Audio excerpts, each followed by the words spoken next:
This particular video is a follow-up video to my last week's video about how to get mortgage or rental relief. In case you missed that video, I'm going to go ahead and link it above. While it doesn't have all the up-to-date information about the new bill that was recently passed, it still gives you all the basics. Because in this particular video, I'm going to go into detail about what the new bill means for homeowners and tenants.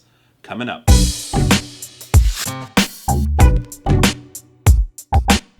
Welcome back, everybody. Such a pleasure to be back. If you are new here, welcome.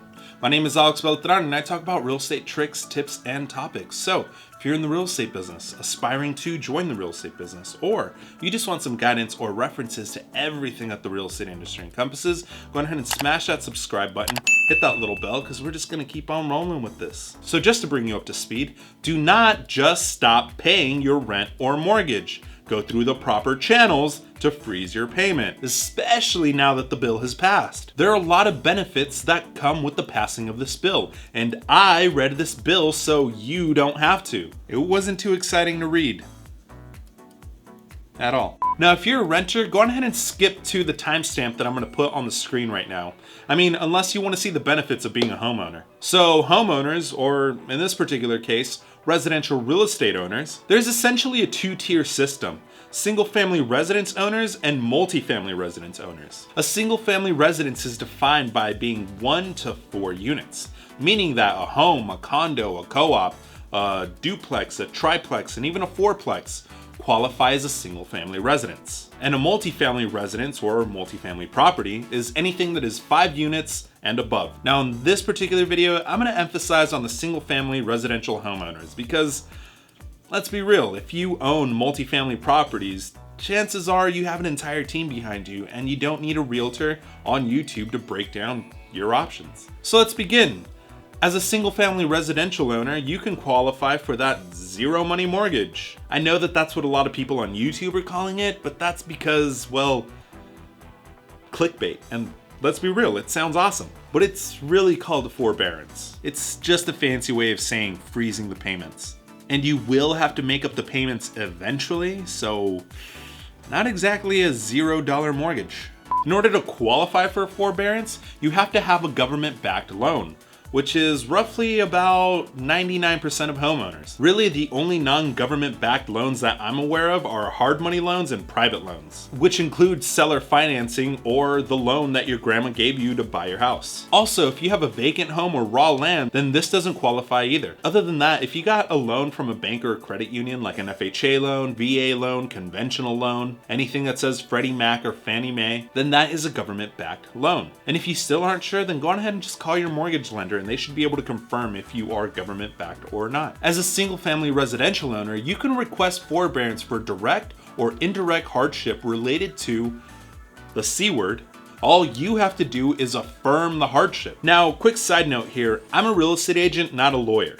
So have a lawyer confirm this for you. But from my understanding as a licensed real estate agent since 2011, affirm simply means you state it, meaning that you don't have to bring in your accountant, your Excel spreadsheets, or any type of documents to prove to the bank that you are directly or indirectly affected by the current state of the economy. All you have to do is state it, which is great for homeowners. Multifamily residential owners, on the other hand, you do have to bring in financial records to prove that you are under financial hardship.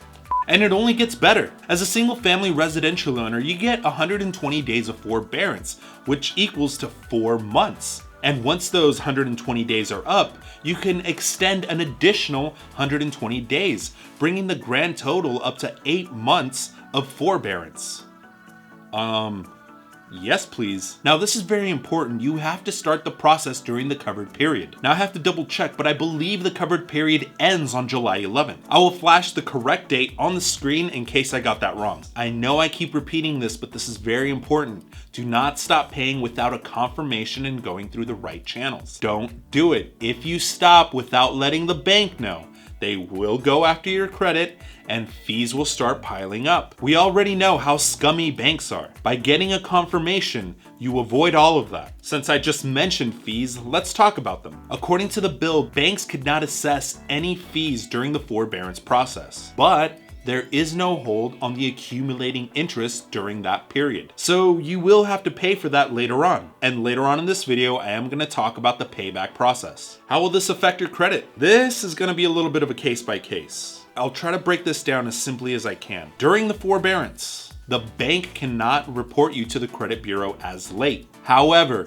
if you're already late, you have to catch up to date and become current. Once you become current, then the forbearance will protect your credit as being current, even though you aren't making any payments. I hope that makes sense. As long as you stay current, there will be no negative effects on your credit. What about taxes and insurance? I don't know. I didn't see any reference to this on the bill. Now, normally people pay their insurance, taxes, and principal as a lump sum. That's what you're paying when you pay your mortgage. So every time you pay that mortgage, a little portion goes to the bank, a little portion goes to the insurance, and a little portion goes to good old Uncle Sam. As of right now, this whole taxes and insurance situation is very unclear. There are some counties that are requiring taxes and other ones that are not. What I would do is call the insurance company and the tax assessor's office to see what their requirements are. But just as a general rule of thumb, I would say keep paying your insurance and your taxes. This is a huge gray area right now where I would rather be safe than sorry. Insurance is something that you do not want to be without. We all know how scummy insurance companies can be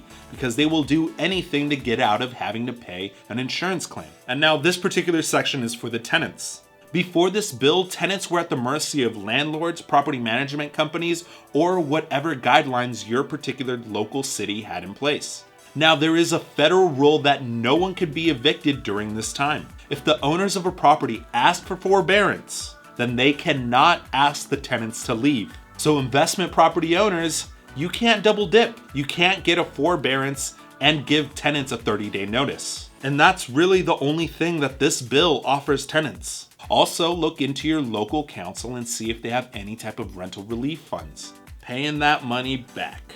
Homeowners or tenants, you have to pay the money back. At the end of the day, this is not a free ride. Now, the bill doesn't cover how to pay back.